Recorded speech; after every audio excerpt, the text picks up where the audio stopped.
Mga kabayan, bukod sa betrayal o public trust, umano'y sistematikong korupsyon sa paggamit ng pondo ng bayan, ang batayan ng panibagong impeachment complaint na inihain ng grupong bayan laban kay Pangulong Bongbong Marcos Jr. Ayon kay Bayan Secretary General Renato Reyes, kasama niya rito ang pagpapalawak ng unprogrammed appropriations, paggamit umano ng pondo para sa maanumalyang flood control projects at ang paggalaw sa pondo ng PhilHealth para pondohan ang naturang alokasyon. Dagdag pa ni Reyes, may seryosong aligasyon ng kickbacks na umano'y umabot sa Malacanang, mga isyong hindi na imbestigahan at sa halip ay nauwi sa pagbibitiw lamang ng ilang opisyal.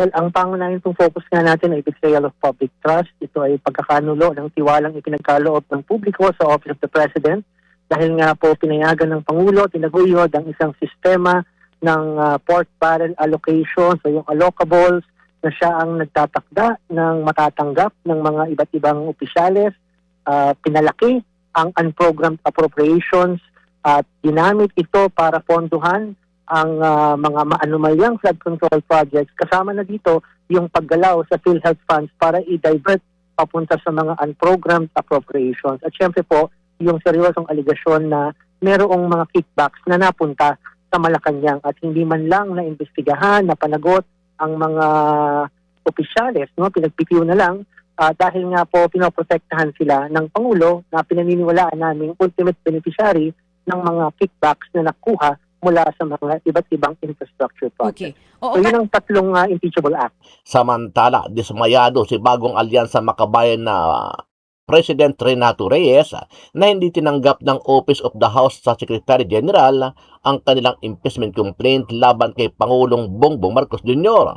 Ngayong hapon ay naghahain din ng kanilang impeachment complaint laban kay Pangulong Bongbong Marcos Jr., ang kilalang kritiko ng Pangulo at taga-suporta ng mga Duterte sa House of Representatives.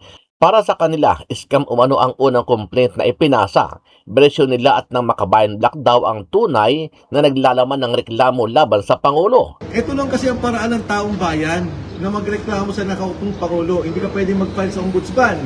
Hindi ka pwedeng mag-file sa korte. Sa ginawa nilang to, tinatanggal nila yung karapatan ng taong bayan na magkaroon ng maayos, legal na pagreklamo doon sa nakikitang problema sa nakaupong presidente. This is a people's impeachment complaint against incumbent President Ferdinand R. Marcos Jr. for culpable violation of the Constitution, betrayal of public trust, graft and corruption, and other high crimes. Tulad ng sa Makabayan Black, hindi rin nila naihain ang kanilang reklamo dahil wala sa kanyang opisina si House Secretary General Cheloy Garapil. Ito, panoorin po natin ang naging eksena kanina dyan po sa House of Representatives.